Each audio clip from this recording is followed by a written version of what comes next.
Perkenalkan, nama saya Oktavianingsi, NPM 1911090122. Halo teman-teman semuanya, kita akan membahas tentang kalor. Tahukah teman-teman apa itu kalor? Kalor atau panas merupakan sebuah energi yang mengalir karena adanya perubahan suhu dari benda bersuhu tinggi ke benda bersuhu rendah. Satuan kalor yang sering digunakan adalah kalori atau joule. 1 kalori setara dengan 4,2 joule dan 1 joule sama dengan 0,24 kalori. Banyak kalor yang diperlukan untuk menaikkan suhu suatu benda dinyatakan persamaan Q sama dengan M kali C delta T, dengan Q adalah kalor yang diterima atau dilepaskan, satuannya joule, M massa benda dalam kilogram, C kalor jenis benda yaitu banyaknya kalor yang diperlukan untuk menaikkan suhu 1 kg zat sebesar 1 derajat Celcius atau 1 Kelvin yang satuannya joule per kilogram derajat Celcius. Kalor jenis air nilainya 1 kalori per gram derajat Celcius atau 4200 per kilogram derajat Celcius, dan delta T adalah perubahan suhu benda dalam satuan derajat Celcius.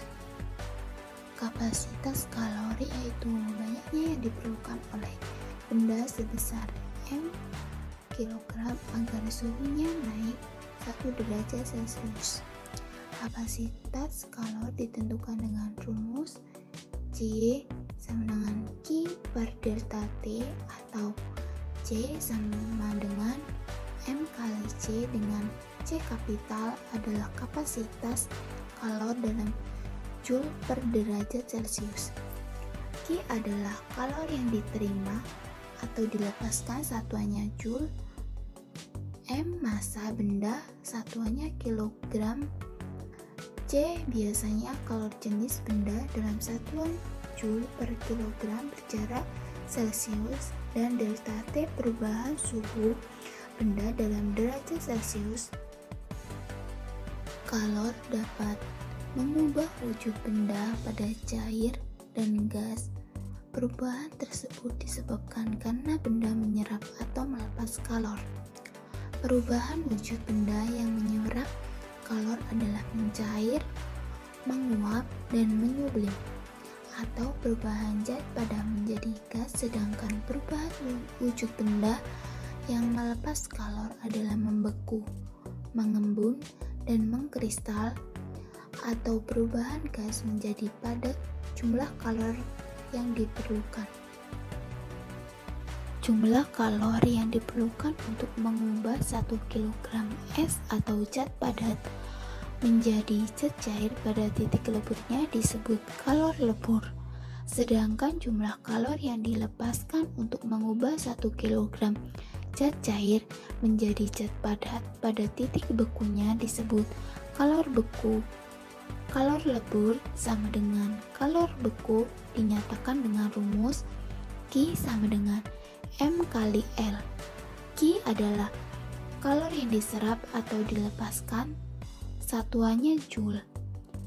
Massa benda dalam kilogram adalah 1 kalor lebur, satuannya joule per kilogram.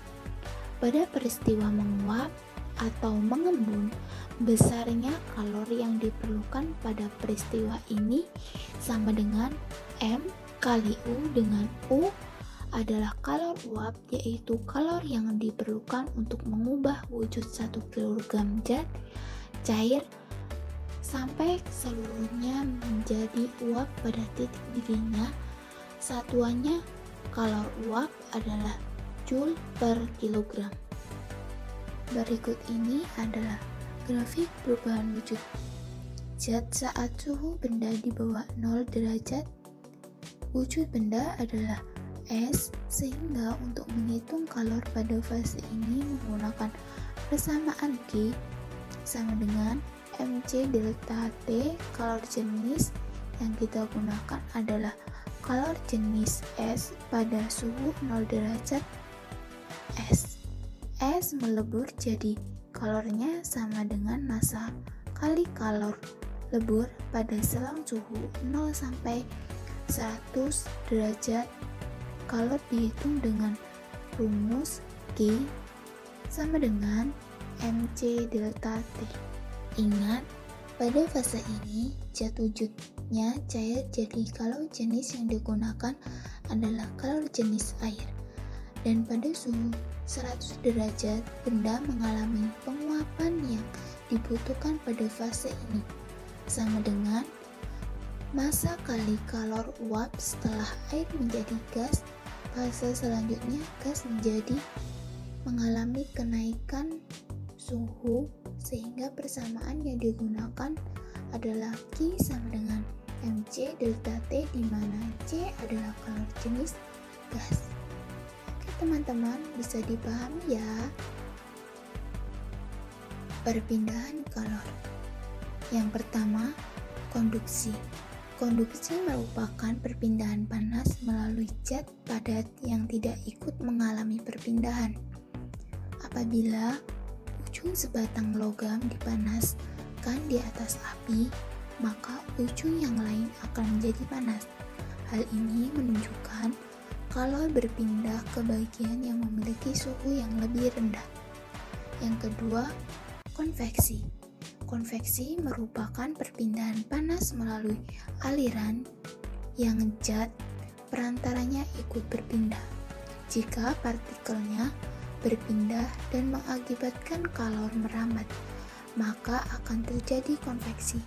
Konveksi terjadi pada zat cair dan gas, atau udara atau angin. Dan yang ketiga, radiasi. Radiasi yaitu merupakan perpindahan panas tanpa zat perantaranya. Radiasi juga biasanya dapat disertai cahaya.